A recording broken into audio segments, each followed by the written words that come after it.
think we're almost there.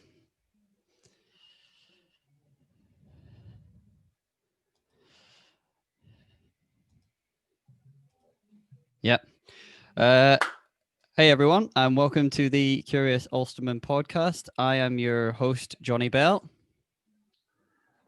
I'm the Nathan? not so able co-host, Nathan Senior. Welcome. Thank you everyone for joining us, whether you're watching us live or later than this on YouTube.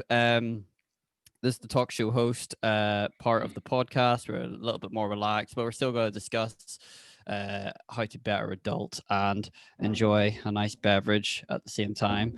Do subscribe on all these social media platforms, Facebook, Twitter, Instagram, YouTube, all the Curious Ulsterman, if you want more updates and discussions like these. So welcome. Good to see you again, brother. How's your week been? Yeah, good to see you again too. It's been okay. Nothing too exciting's happened. Just applied for more jobs and seeing where they go, see what happens. And that's it really. It's been a fairly quiet week. Oh, very nice. Lockdown West Yorkshire. Yeah, I'm sorry. I'm going to apologize for everyone here that my internet's very, very slow until I get back home to Northern Ireland again. I did miss the last part of that conversation, Nathan, but yes, I got the gist of it there. Is that I can't read that. That's Hendo again. Hey Hendo, how's it going? Hello, Hendo. Yeah, good to see you, man. Yes, and I think what I'm going to do is very quickly look and see who's on with us live, because I always enjoy a little bit of audience participation. There's Amy, there's my brother as well. Oh, nice to see you, lad. Yeah, so I had a great day in work actually. I thought I'd throw it in.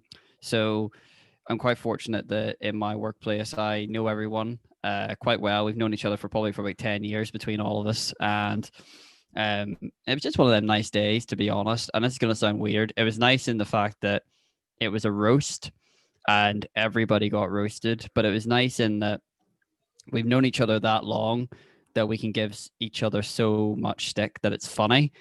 But from the outside, I'm sure quality and diversity wouldn't be pleased. That you could almost look at it and go, "That's bullying." It's like, no, it's not. It's. I really like it when it gets to a point in a friendship that you can actively roast people on their worst qualities and nobody gets offended by it.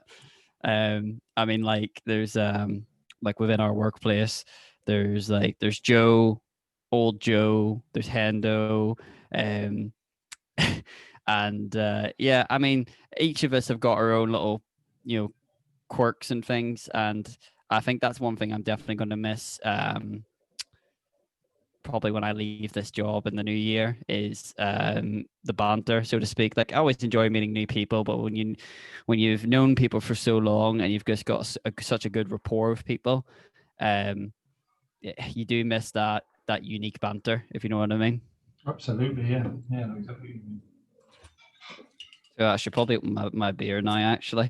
And while we're at it, well, see, Amy, how are you? And what's Josh? Title still says Test Stream 01, by the way. Yeah, I'll get that fixed, Josh. I managed to fix it so it's no longer saying that we're playing a video game. We're actually a talk show host. We're official now, Nathan. We're a talk show host. Woo! We're a talk show.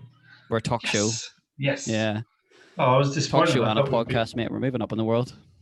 Yeah, I thought we'd be permanently streaming the worst video game anyone's ever watched. This isn't Assassin's Creed Valhalla. This is some jolly ginger Viking just drinking.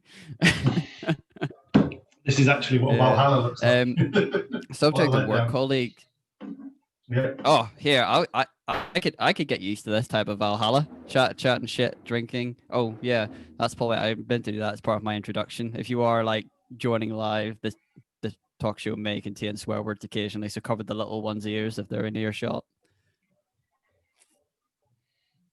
Well, something I do want to have a chat about actually that you brought up just before we started was how to deal with frustrating work colleagues, which is an interesting one. And then after that, I want to have a chat about how we can better treat retail workers, because they get no end of stick in normal times. Now with Christmas and a rushed Christmas season because of COVID, they're gonna understandably be a bit frustrated with a lot of people who, come in and think that they're at their, pardon me, beck and call. But first things first, how do you deal with frustrating work colleagues, Nathan? That's a really good question. I think because you got variations of frustrating colleagues, haven't you? You've got the lazy ones who leave everything, don't really get involved. Then you've got the ones who are manking and moaning, constantly complaining, nothing's ever right, or because it's not exactly what they want. But then you've also got the ones who are, so well positioned at the boss's backside that you don't know where one starts and the other one finishes, and everything in between in that sort of setting. I think, there are some workplaces, some scenarios maybe where just avoiding those people is a good way of doing it if it's possible. There'll be some workplaces where that's completely impossible. And I think sometimes in those kind of situations, the things I've done is I've tried. First of all, I want to assess the situation that I'm not the one who's being annoying. That I'm not that annoying colleague, because it may be that it's me. But if it's not me and it actually genuinely is the colleague who's frustrated, I would try and find at least one redeeming characteristic, something about them that's good, and try and focus on that. Where I was working before moving away from Portsmouth and back up here, there's a few of the colleagues there were very hard work, and it took some effort. But once you get to, if you're prepared to sort of do that, and I don't know, maybe get to know them a little bit, or you're never going to be best friends, but just to get to know them and learn a little bit about why they are the way they are, or just avoid them. Like, there was one coach, she was incredibly annoying, but also bad at her job, but never owned it, would always blame other people. So I just stayed out of her way, got with my job, did my job, but had very little to do with her if it was at all possible. So it's not an ideal situation, but I don't know. How would you deal with an annoying colleague, John? Johnny?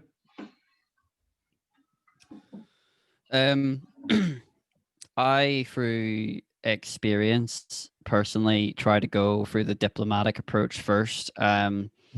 So perfect example would be a colleague I was working with spoke to me in a way that I straight off the bat was like, that's not okay. But I sort of thought to myself, right, hold on a second, before I bite this guy's head off, what's going on? And I knew that behind the scenes, all wasn't well at home, and he was very stressed out. He had pressure from above, he had pressure from below, and then when he wasn't dealing with crap at work, his family life wasn't the best. So I sort of knew that people, hurt people is the old saying, and unfortunately, although I didn't like the way he spoke to me, I was like, okay, right, I'll let this slide. And everybody has bad days. However, the next day he did it again, and I have very clear, defined boundaries in both my personal relationships and my professional relationships. And it was at that point I said, like, mate, I know you're potentially having a bad day, but how you spoke to me is simply, that's not acceptable at all, and it won't happen again. At which point he was very taken aback, very shocked, and he apologized, didn't mean it, walked off. I was like, okay, just leave. No need to escalate the situation. However, what I noticed was now that he's changed his attitude. Even on his worst days, he doesn't speak to me or any other member of the team like that. So I think that it's a fine balance, like everything. It's a fine balance. So rather than immediately going on attack mode and biting the dude's head off and escalating the situation, making a mountain out of a molehill, I heard a really good quote today from a friend, and that was that boys react, men respond.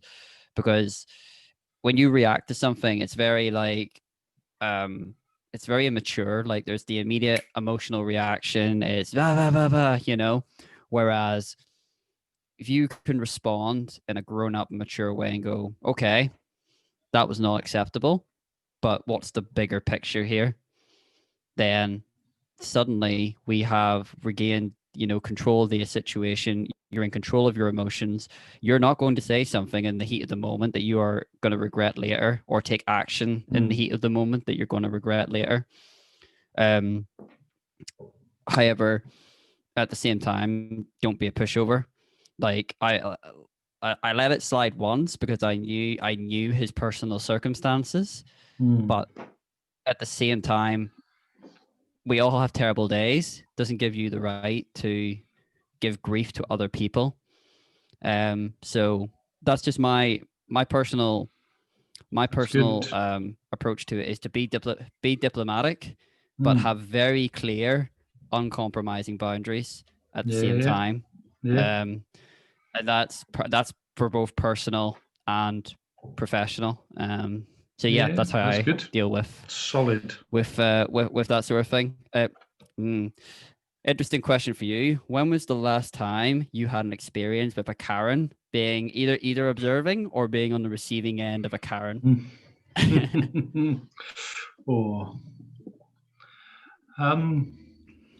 mean, in my previous job working in food retail, like it was almost every day, there was some form of Karen. And they're not, strictly speaking, what's the masculine of a Karen then? Because sometimes blokes can be just as terrible, if not more times. What's the male version of a Karen? That's the question. Oh, sorry, I interrupted you there. My internet cut out again and sounded like you stopped speaking. Please continue. No, it's cool. It's fine. But I think it's usually sort of, I mean, it was that kind of thing is usually someone who feels entitled and that they, that they've, I don't know, that for whatever thing hasn't happened in their favour. And I think it was quite a regular occurrence. I couldn't really pick one specific incident now. But I think, having a woman shouting at me as we were closing the store and saying that she should be allowed in. And I was like, well, no, because we've been open since 6 o'clock in the morning. It's now 11 o'clock at night. So why do you think at 1 minute past 11 you should be allowed in? Jog on. And she stood and shouted and then started punching the door. I was like, well, I'm definitely not going to let you in now, you lunatic. I don't know whether that counts as a Karen or just a psychopath. I'm not sure. But yeah, I think like a lot of the time when I was in retail, it was down to sort of, you'd have people get angry if they come through the checkout with their shopping and they had alcohol with them, and they had someone who was clearly a child or whatever with them, but the child looked like they could be 15 or 16, and having to ask, do you have ID? Because, and it's a difficult one, because do you just assume that it's the parent buying it for themselves or whatever, and just trying to sort of figure that out, the problem that the customer doesn't recognize in that situation. Yeah, that's it. It's an unlimited fine and potentially prison for the person if they serve that person that alcohol. And so it's difficult, and particularly like in the last few months where people have been wearing face masks, and so someone, you ask someone for ID, and a few people got really, really angry, but you can only see that bit, And you're like, well, I'm really sorry, but you've got very young looking eyes, you know. And once they take the face mask off, like, you know, they're like, oh yeah, okay, I can tell clearly you're an adult. But, you know, it's always nice when someone responds positively, though, when you say, excuse me, can I check your ID? And they're like, yes, of course you can. And they're really happy because they feel complimented that you asked them for ID. But quite often, you know, when it comes to sales of alcohol or tobacco products, that's when people get angry, in my experience. But, you know, yeah. Yeah. I will But I touch think on what you've just said there. I just Yeah. want to quickly go to the chat. Go on, go for Sam it. Teresa Lawrence, hey buddy, how's it going?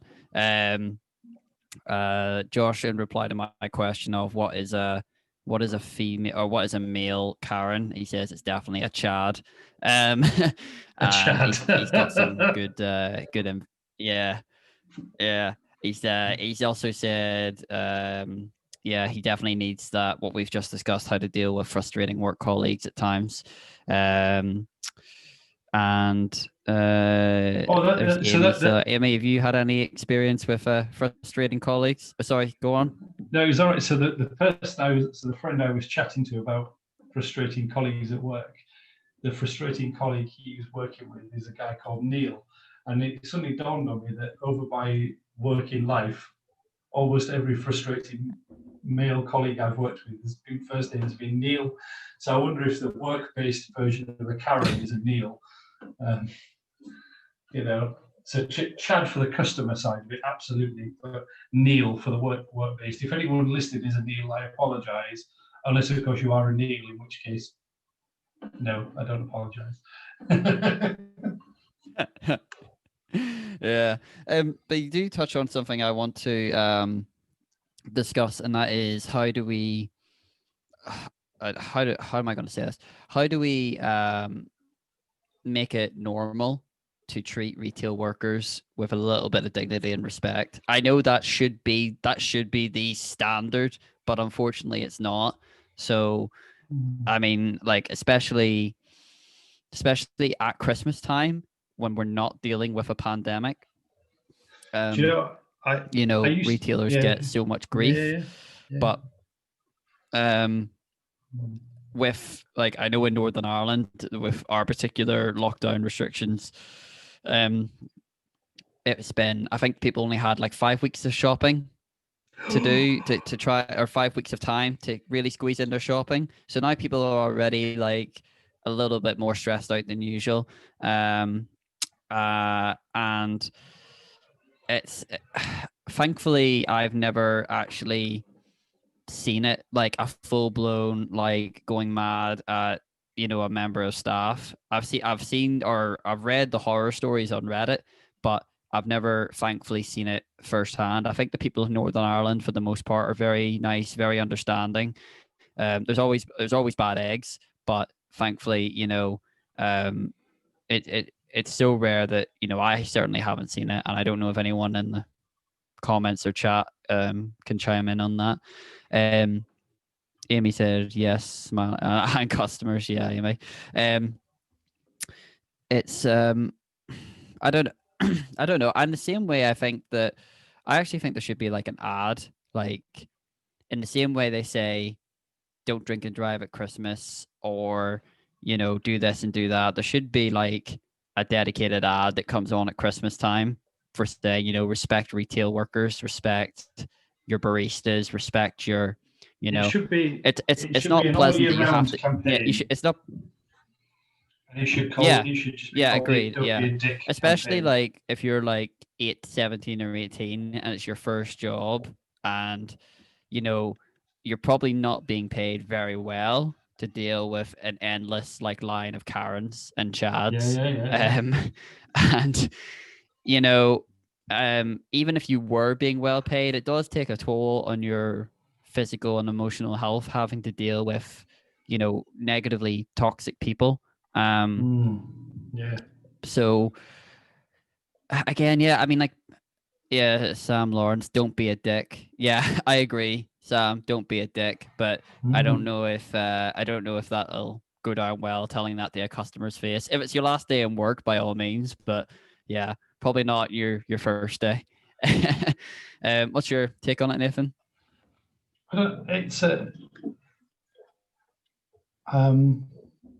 yeah, it's one of these weird things. I used to think I was probably quite a polite customer, and then I started working in retail, and that made me a lot more aware. And so then when I was then, when the role was reversed, as it were, and I was a customer, I then went out of my way to be more polite to the people who worked in whatever shop it was, just because I was like, yeah, I know how much it sucks. Like you say, generally speaking, minimum wage, and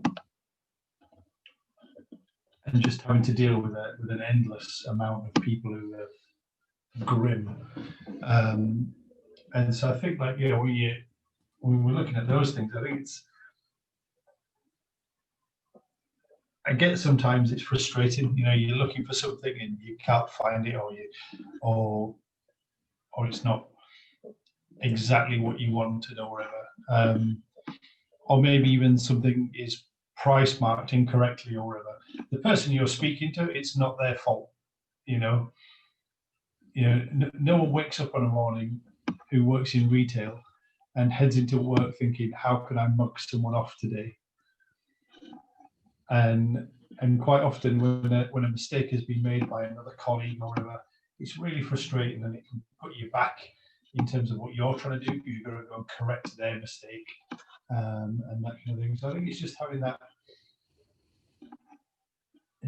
wherewithal of, recognizing that the person you're talking to at that moment, if there's a problem, it's probably not their fault. And also, one of the things I've found in being in the retail side of things is 9 times out of 10, the customer is wrong, incorrect, ill-informed. I had someone coming in shouting about the price of a certain product, and that they'd seen it on an advert for a different price. And then when I pointed out to them that advert was for a completely different company, not even the shop that they were studying, they still were not prepared to accept that was the case. I was like, the advert you see is for Asda, and we're the co-op. If you want this thing at that price, go to Asda. But then, equally, when things are, I should imagine even now. I mean, like, the other day I went into town with my dad, and we were on our way to. In fact, we were going to the CEX to trade in an old PlayStation, not mine, and there were people queuing to get into shops. Into is it Prada? Not Prada. I'm making it up now. A shop anyway, queuing to get into a shop, and the person at the front of the queue bickering with the colleague on the door because they'd been waiting for 5 minutes or something. 5 minutes, and especially at this moment in time, where stores are limited on how many people they're allowed to have in. It's just, I think it's that golden rule, isn't it? Treat people how you would like to be treated. And if you wouldn't like to be treated like you've just been scraped off the bottom of someone's shoe, don't treat someone like that. I think if you just bear that in mind when you're doing your shopping, when you're out and about, even if you are frustrated, even if you are annoyed, that poor colleague in that store has not done that thing. It's not their fault that you're frustrated. It's not their fault that you're annoyed. They're just trying to do their job. I think treat that person how you would like to be treated. 100%. I think it doesn't matter what age you are. I think it shows a lack of emotional maturity that you let your emotions run wild, especially at someone you don't know. I mean, like, that retail worker is a human being at the end of the day. You don't know their personal circumstances. They could be sat at home on the dole, just, doing nothing, but they're out trying to work hard, trying to, make a better living for themselves. And they've got some random person in their face screaming at them for something that's out of their control.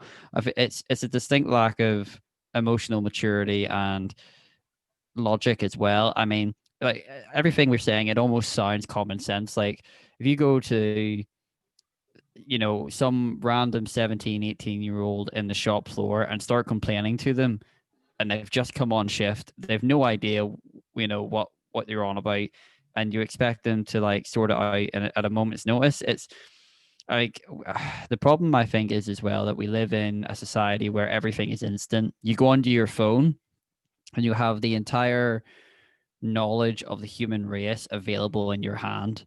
You can order something from like the other side of the world, and it would be here in a few days on from your phone. You can watch YouTube. You can name it, and it's all in the power of your hand, and it's instant. Well, my Wi-Fi isn't instant; it's fucking terrible. But besides that, um, uh, yeah, um, but then you suddenly get to human beings interaction with real people, not cyber, not something fake, a real human being with real experiences, real emotions, and you're surprised when they can't perform something instantly to your liking, and they don't have all the information and they don't have all the answers, and then it's like it just baffles me. But I like what you said earlier on about there should be like an almost a year-round thing of treat retail workers better. Well, apart from also just treat your fellow human beings better, but also, but also even in school, like I think that should be a big thing. Like I know when I was at school, I think they tried to incorporate some form of, it was like social studies or something, and it was talking about discrimination and like ethnic minorities and stuff. Like, so for example, going slightly off tangent here, but the question was proposed: who are the most marginalized people in Northern Ireland? And we all like said the standard, all be Protestants or Catholics or something. And the teacher was like, no, according to the statistics, it's the Chinese community. Because if you think about it, you have people who go out for a night out, get hungry, go to the Chinese because they want quick something to eat, and they'll hurl abuse at the Chinese staff and call them all sorts of names and give them all sorts of abuse. And that's the kind of thing, like, actually, yeah, now that you think about it. So it would be nice, actually, if even in class, it was instilled in a young age that that person behind the till or the coffee shop or whatever is a human being like you, and you don't like it when people talk to you in a really bad way or dismissive manner. So why would you do it? It's a little bit, even if your parents do it. Unfortunately, they're parents perfect, but some are better than others, if we're going to be honest. And it's if your parents don't live up to a basic standard of courtesy, that doesn't mean you have to follow suit. You're your own independent man or woman. You just need to if someone's leading by bad example, be that change and and set a new example, a better one. But going back to what I was saying on the retail workers, I mean, I thankfully have never worked in retail. I just went straight into engineering. But yeah, I've had my fair. I did get Karened in a weird way. I was working with someone from a completely different department that I should never have worked with, and of all things, her name was Karen. And basically, she came to me with a very short notice problem, which I could not solve. It was out of my remit and well above my pay grade to provide a solution to this problem. And when I said I couldn't solve the problem, she went and took it to someone 20 levels higher, essentially got the manager, and basically was like threatening to I don't know, have me disciplined in a weird roundabout way. And yeah, I was just like, there's just no need for it, is there? Like, yeah. So I've had a weird Karen experience, certainly. Not quite retail, but certainly having to deal with one, which goes back to our frustrating colleague, how to deal with frustrating colleagues topic. But I just want to quickly go to the comments section. Amy said, theft is a big thing in shops at the moment too. I witnessed it last week. It really shook me up. The being the only worker in the shop, I guess lack of money in the current circumstances plays a part in how customers also treat retail workers. Yeah, definitely. I mean, I would agree with that to a point in that, again, doesn't matter how stressed you are, or if the bank account's been hit a little bit hard this month, it still doesn't give you the right to, well, to treat people. I'm not saying that's what you're saying at all. I know you better than that, but it's yeah. I mean, I think people try to hide behind excuses. Like, people will like say or do something um really mean, and then say, oh, I'm stressed, or oh, it's this or that. It's like, okay, but take some personal responsibility. You're a grown man or woman. You shouldn't be hiding behind insert excuse. Maybe that's just my take. Oh, what's Sam saying? Would like a social experiment workers have GoPros or hidden cameras and show the footage on an ad? Yeah. I'm not sure about I'm not sure about the legal. I suppose you could actually like blot out their faces, so they couldn't be identified. So yeah, that might be a good one, Sam. No, Yeah, put it in no, and put it. No, no. I think their faces should be broadcast, why not? Why? and they should be shamed, publicly shamed. Genuinely, I think As nice as that would be, I do have a friend who's a lawyer, and I bet he'll say very quickly that that's 100% not legal without consent. But yeah, I know where you're coming from, Nathan. Yeah, Amy Well, says exactly. That's what I meant. Hard to explain over a message. Yeah, we know, Amy. We know you're a good egg. Yeah. Sorry, you were gonna say something, Nathan? no, it was just that. I just like legal spiegel, broadcast them, put them Legal out there, Spiegel. let I'm people actually. see. He's agreed to come. He's agreed. Yeah, he's agreed to the shame bell, escort them from the store with security, but always have a member of staff with the shame bell. So as you're being frog marched out, you've got the shame. I like it, Sam. I like it. So I actually want to discuss another topic. You can let us know in the comments if you want us to come back to it, because it is an important topic. But I feel like this warrants a discussion. I want to get your opinion on when is a acceptable time to put up your Christmas tree, and very important question, and this will decide our friendship, Nathan. So I hope you're ready. Is Die Hard a Christmas movie? Is that even a question? That second one. Is that even a question? It surfaces every year on social media. I'm saying it's 100% yes. It's a Christmas film. That's not even a question. Of course, it's a Christmas movie. It's the best Christmas movie you can watch all year round. You can watch it in August and still enjoy it. For me personally, if I actually I'll tell you a little story that will give you which will explain to you what my personal feelings are about Christmas decorations. A few years ago, some friends of mine who do foster caring, they volunteered to foster care for refugees. Okay, and so they ended up with these two lads who were from the Middle East, who were 16, 17, and they were here in Britain. And this year was the first time they're ever going to experience Christmas.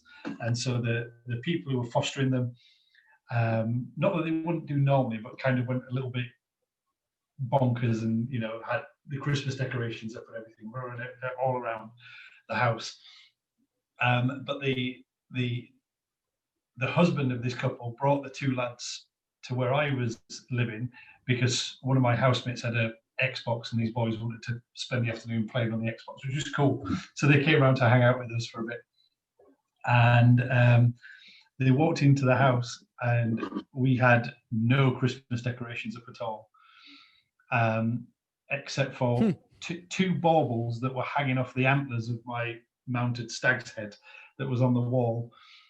And they said, where's Christmas? These lads are like, where's Christmas? And so I pointed to these two baubles What I didn't tell them was that those two baubles were there from the Christmas previous because I just couldn't be bothered to take them down.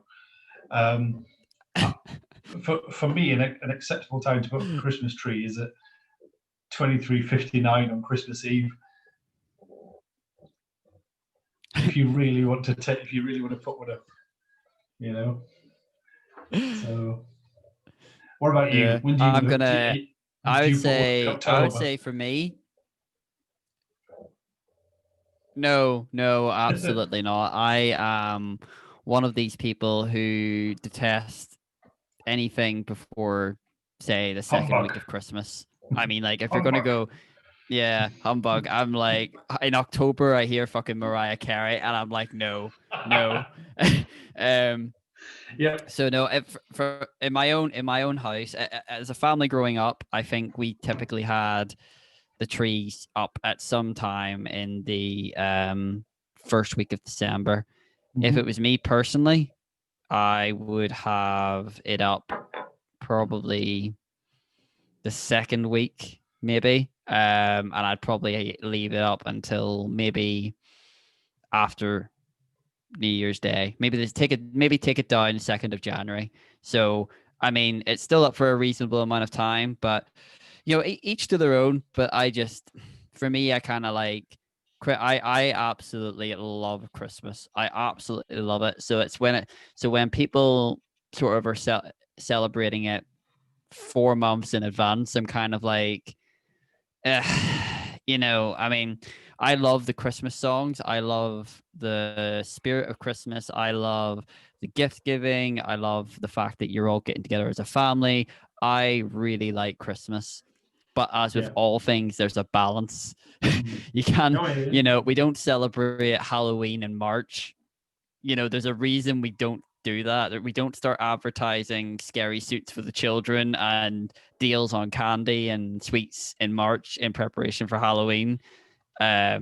So bah humbug, if you will, but that's my own take on it. I think we already answered the question of Die Hard, but what I'm trying to remember what's other very contested films that are Christmas films, but other people at least try to contest. Can you think of any? I'll tell you what's not a Christmas film. What's the Elf? Why have I forgotten it? It's got like the most annoying music. Elf is 100% a Christmas film. Is it? What? Of course it is. Have I missed something here, Nathan? I'm winding you up. Go on, keep going. I was kind of like, oh, what weird logic is the Viking applying? So it's the one with that really annoying song, Let It Go. What's it called? I can't remember. What's that really annoying movie called? Frozen. That's it. Yeah, Frozen. That, like, there's some debate that that's a Christmas film. I'm like, nah, it's not. It's set in summer and then some snow appears, and that just doesn't automatically make it Christmas. There has to be like a Christmas tree or something. Yeah, thank you, Sam. I've never seen. By the way, Frozen. Sam said that. Yeah, you're lucky. Somebody was silly enough to say they hate Frozen. So guess what was on in the mess every single day for a month? Was that? Yeah, you couldn't get away from it, unfortunately. If I know Puss has messed it, that month was like it was about that, yeah. Sorry, what's Sam saying? Saying that he is also a man of culture. And agrees that Die Hard is a Christmas film. So when somebody says, is Die Hard a Christmas film? It's more of a statement than a question, which, yes, I agree, Sam. It's also, I'm going for a pint with Sam tomorrow, so looking forward to that, Sam. Although hopefully the poison dwarf doesn't make us drink a pint outside in the cold. Hopefully they'll let us in.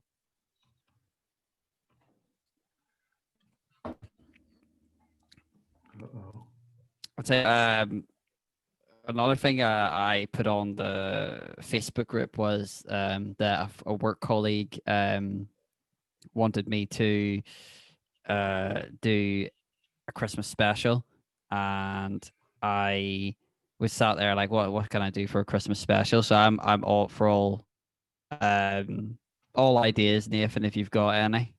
It should be me and you singing and ruining Christmas songs together. karaoke style. I'm gonna Dinger and Ned Butcher Christmas. Yeah. I'm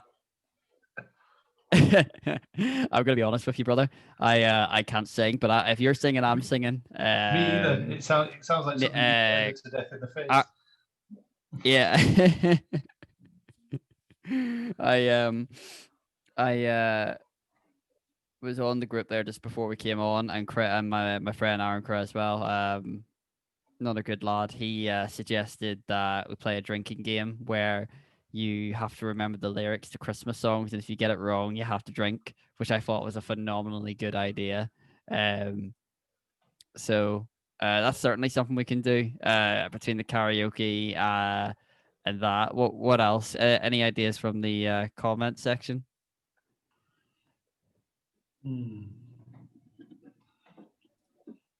No, well, we'll let them do their thing. But here's a question, actually, another a Christmas question.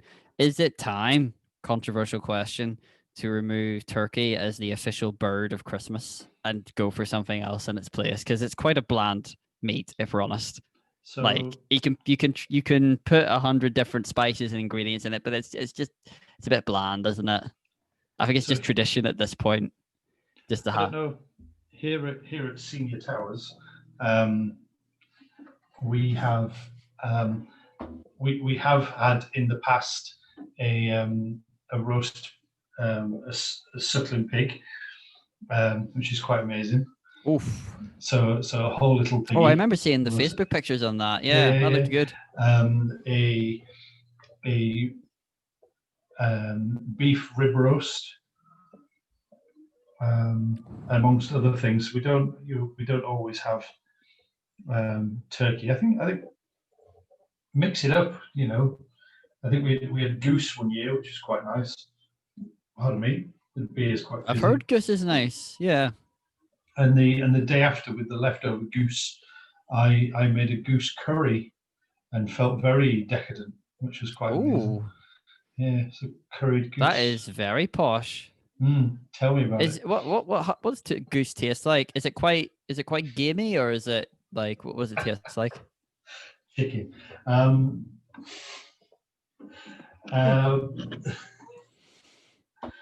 It's, I don't know. It's basically like, it tastes a lot like duck, just with more fat. If you've had duck, have you had duck? I have had duck. I love duck. Sam has chimed in here saying sounds like a vegan's nightmare. Yeah, I agree, Sam. It sounds delightful, doesn't it? I don't say the B word. Yeah. Oh yes, it's a cursed word. Yes, my brother's girlfriend's a vegan, or no, is she a vegan? Or is she? I think he may have converted her slightly to vegetarian. So we're halfway there. I just don't understand it. I mean, I get it, why would you want to give up bacon? Go on, sorry. Why would you want to give up bacon? There's no legitimate reason. I agree, Nathan, 100%. I must admit, that's one thing I do miss your cooking from when I was down south. I always did enjoy popping around and seeing what culinary delights you had. Actually, there's a poll, actually. So for those of you who are in live at the minute and those down the line on the YouTube, Nathan made his own hot sauce, which I unfortunately never got to taste, but from all accounts, it was delightful. If you would like to see Nathan make any of that hot sauce and, maybe sell it to you at a very discounted price for being early followers of the Curious Osterman podcast, do let us know. Wow. But in all seriousness, though, it's it's shameless advertising there. But in all seriousness, like I think was this like 4 or 5 years ago? Because like I remember someone, I think it was either you posted it or someone posted it to me, said Nathan's made some hot sauce or something, and I thought that's pretty cool. And they were like, yeah, it's pretty damn good. And then like it stopped, and I was like, oh no, I'll never see it. I was making it right up until well, almost just before moving back up north. I mean, at some point I'll get. Oh, really? Again. Yeah. I'm surprised you didn't have any of it. There was always bottles of it in the house. So I think I always meant to say, let me have a try of it, but I never unfortunately got it to try it. I'm still on the subject of food, actually. Are you a Brussels sprouts man? yes. Yes. See, me and you are just like same wavelength here. Great minds think alike and have good same taste buds. What about our comment section? Are you for Brussels sprouts on the big day or not? Do comment and let us know. Actually, it's probably worth actually seeing who's here. 1, 2, 3, 4, 5 people are listening in. I recognize them all bar 2, but whoever you are, welcome. Yeah, I mean, God, I know I've already said it, but I love Christmas. The only thing I probably don't like about Christmas is the whole gift shopping aspect of it. I love giving gifts. I don't like shopping for gifts. What's your take on that? Yeah, I think it's a difficult one, isn't it? Because it's like, again, it's that sort of that balancing that element of the person is surprised by what they're getting, but also getting something they want. So how do you achieve that balance of getting something that they want without them knowing that that's what you're doing? And I think also I'm not a very good shopper in terms of I won't want to go and try out multiple shops or whatever. I would just want to go walk in. There's the thing I want, buy it and leave. I can't be doing, and particularly the whole sort of shopping centre, shopping mall, whatever you want to call it, that kind of idea. I mean that thing just makes me want to full jihad. I really difficult. Just the amount of people is just very vexing, and so I think that so I that aspect of it I don't like. But then, like you saying that, but then knowing that you've got something that person is going to like, and I mean that's quite satisfying. That's nice that you've gone and done that. But I think the activity of shopping, I don't see why there's pleasure in it. I mean, generally speaking, in years gone by, I would just do a bank transfer of an amount of money to one of my siblings, who would then go and procure Christmas presents for family members. Fantastic, great. Then all I had to do was make out like I knew that I was involved in it from the beginning. Fantastic. So, what's the point of meeting your siblings? Yeah, that's it. It's the whole purpose. Yeah, yeah, 100%. Going backtracking slightly, just looking at the comments here. For Sam, he is not a Brussels sprout man, which is disappointing. But I still love you, brother. Amy, she'll have them if it's done with bacon. Okay, yeah, I can roll with that, Amy, 100%. And Sam is also found your full jihad comment exceptionally funny. Yeah, I'm gonna be with you, Nathan. Yeah, I'm gonna be honest, right? And not to assume, Amy, not to assume, but if you could explain to all the blokes what the appeal is in shopping, I'd appreciate it. Like I'm the same as you, Nathan. I want to go into one shop with everything there, scrape it off the shelf into my basket in one fell swoop, go to the till, pay for it, and leave. That's all. That's the extent I want my Christmas shopping to be. And yeah, that's I just can't. I just don't like the whole Christmas shopping thing at all. I've already said it. Don't like the shopping. Love having the gifts. But really good thing I saw was like to avoid like getting yourself into debt and to like not be buying gifts that people really don't need. And it's a lot more thoughtful and meaningful as well, is from the Minimalist podcast, which I mentioned last week. And they had a thing of you buy 4 gifts for someone, so they have to matter because they're only getting 4 gifts, so to speak. And that is something they need, something they want, something to read, and something. I can't remember the 4th one. something to eat. Yeah, that also probably is pretty important. So yeah, to me, and the logic behind it's sound, because like if you are getting them 4 gifts, you have to put a lot more thought and effort into what you're getting them, and the gifts, they carry a lot more weight rather than buying 100 things and they probably only needed 1 or 2, and you're just buying them because you want to look like you've bought them loads and show you care. Like I know there's the whole concept of love languages, isn't there? And sometimes gift giving is someone's love language to show that they care and it's a sign of affection, which especially at Christmas. But yeah, there's a whole really good episode on it, on the Minimalist podcast, which I really recommend, which I listened to in the car the other day. Now, I'll be honest, I'm going to be a hypocrite here. I love giving gifts.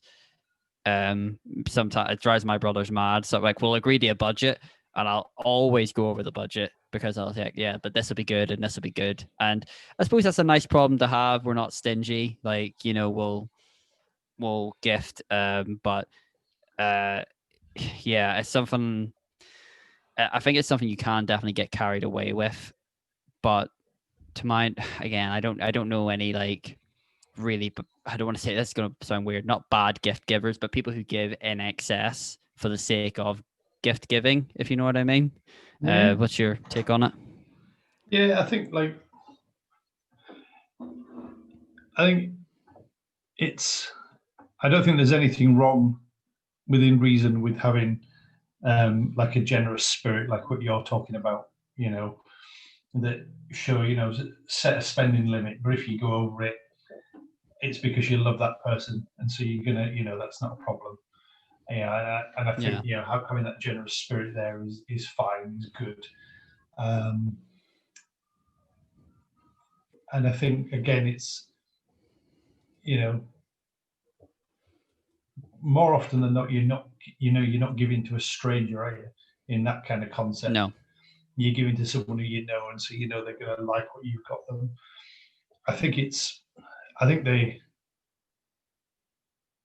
the difficulty or the problem comes in all these things. It's like the comparison game, isn't it? Or see, like my brother is exceptionally good at giving like birthday presents, Christmas presents, and they're always like there's always more than is necessary, and it's very difficult to try and go, sort of competing with that, but then like comparison game. He did all this for me, so I need to do all this for him, and that's where in the reversal of that, there's a story about these two brothers who fell out with one another, and one year one of them gave his brother a lump of coal as a Christmas present, and it escalated into like 3 years later when or more than that, when on Boxing Day a lorry turned up with a dumper truck type thing full of coal, and caused problems with families. I thought that thing you posted on your social media the other day about that no holiday should put you in debt, or no gift, and I think that's quite important. And I think also like but not just financial debt. I think like also like emotional debt as well. You shouldn't be gifting in a way to try and make a person feel guilty, or because you feel guilty. So I think it's difficult, isn't it? As well, like I would tell you one of the most annoying things about Christmas gifts is as you get older, that pile of Christmas gifts you get gets smaller. Like when you were a kid, it was like a pile you could climb up. And as you get older, you're like, oh, 4 things, brilliant. And so I think I don't know. It's difficult, isn't it? I mean, like it's just I don't necessarily think you need to do that. When you said the Minimalist podcast and they suggested giving 4 gifts, I was like, that sounds like a lot. One is fine, but I suppose it depends on who you're getting and what you're getting. Yeah. I don't know. I mean, I need to be careful because well, everyone's different, aren't they? Yeah. I suppose it's difficult just knowing who you're getting, and who you're getting for. I think if you were to do, I mean, certainly something that we did as siblings was to get each other a series of small gifts, so it feels like you've got that mountain of presents, and nothing's particularly too serious. It's all a bit light-hearted and jolly as well. So, yeah, you touched on something there which I think is really, really important, and that was not just financial debt but emotional debt. I know, and this is something I've been guilty of, in that we've agreed to a budget, and then I think maybe it was 4 or 5 years ago or something, and I like massively went over budget. And like my brothers, I think they got me like a gift each, maybe two, and I was happy with that. Like I wasn't saying, oh, well, I got you this many gifts and you should be given. I was just happy to receive anything, and above all, actually, to just be home for Christmas. But I do think that in a weird way, like, even though I was showing I cared and stuff by getting these gifts, and it's all, it was all stuff that they needed or particularly wanted. But at the same time, I think they may have felt particularly maybe bad in a way that they'd only given me one gift, like the quantity, if you know what I mean. It was quality over quantity, which I really appreciate. It's not the number of gifts; it's the fact that people go out and spend time thinking, "What would I like?" or spending their own money and resources to give me a gift. That's something I really appreciate. But that's something that I think I was I hope I'm not as bad for it now, but I think that's something I was particularly bad for my way of showing I cared and loved and stuff was getting gifts, but maybe too much. And then when other people couldn't reciprocate that many gifts or whatever, it potentially made them feel bad. And that's something I didn't consider. Now that I'm a little bit older and wiser, I totally agree. That's something that I certainly need to be on the watch for. But you touched on a lot of really good stuff there. But like, even regardless of gifts, and that's, I think, something that me and you can share, and Sam Lawrence in the comments as well, is the fact that we're just home for Christmas. Like, we know what it's like. Like, I've been very fortunate. I've only spent one Christmas away properly. And while it was a very enjoyable Christmas, I was getting very, very drunk in Florida. I still appreciate being able to come home and see family, because obviously there's so many are denied that privilege for whatever reason.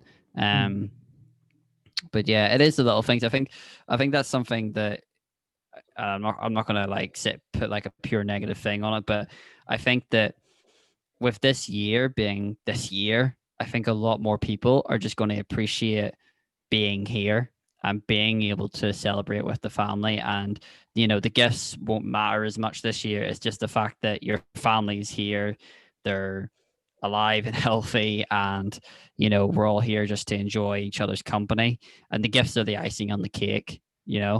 That's just my take on it. But just going to the comments here, back to what we said about Christmas shopping. Amy said, I'm not really keen on Christmas shopping as I'm unsure what to buy people, but shopping generally is my weakness. Yeah, thanks very much for that, Amy. Folks, we're coming up on 1 hour. So, as agreed in the previous episodes, we're going to call it a day there. Feels like I know. Well, if you're happy, Nathan, we'll probably stay on for just 5 more minutes in case anyone has any more questions. Yeah, man.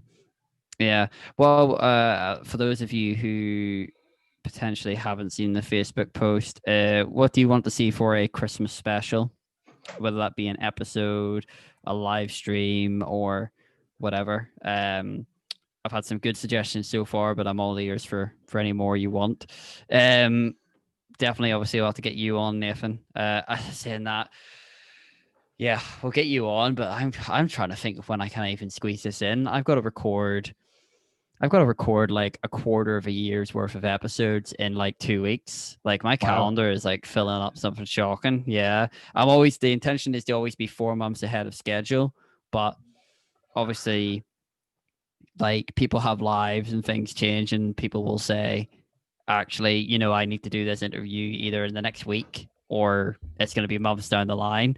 I'm like, Mm. okay, so that's where I would put it in your more than trustful hands to conduct an interview. And I obviously appreciate you coming on every Friday night as well, or Friday night and Thursday night, whatever. Yeah, or skip the day there, Nathan. And I'm sure I know certainly from the messages I've received, people have been really enjoying this live stream. Cool. But Me yeah, any too. final questions? Yeah, I'm really enjoying it as well. It's just nice that I always do enjoy our conversations, but like because of our line of work, I either spoke to you constantly for like a year and a half, or I didn't speak to you for like 3 years, and then Yeah. like Yeah.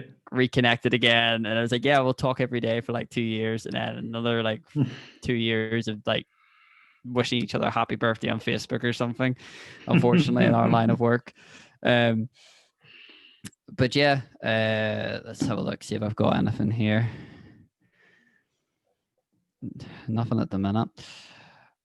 If that's the case, folks, unless my messages are just being slow with no questions, and we'll let you get about your night, Nathan. But as always, folks, thank you very much for joining us on the live Yeah. stream. Thank you. If you haven't already subscribed, please subscribe to the Twitch, Do Facebook, it. Twitter, Instagram, the whole lot, and then you Do can it. get notifications. Yep, you can get notifications and updates on how the podcast is developing. For those of you who don't know, official launch is still in January, and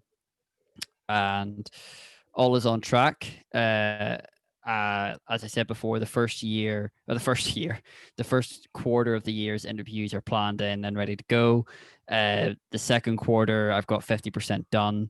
But I really would appreciate if you could give me some ideas of what you want to hear. Like I can come up with stuff on my own, but it's more helpful if the people who are actually going to listen say, well, actually, I have this problem or I have this idea and I want to hear an expert talk on the situation.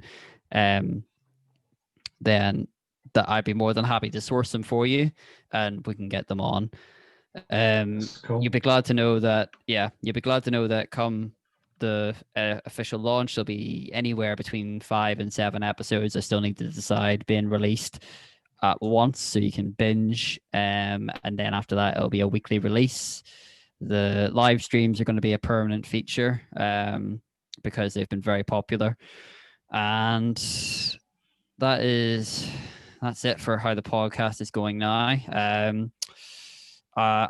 Good news actually. I got asked to be a guest yesterday on a podcast, so I'll be a guest on my first ever podcast soon, probably in the next couple of weeks, which will be an interesting experience, no doubt. And I'll be hosting that gentleman as well, probably sometime again in the next couple of weeks. But yeah, as always, Nathan, I'll take any advice from you as well if you can think of any way to make the podcast or live stream better. I'm all ears.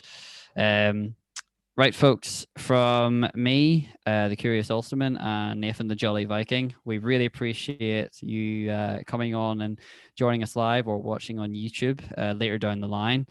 Love you all. Have a great weekend. All the best. Bye. See you later, buddy. Thank you. All the best, brother. See you later.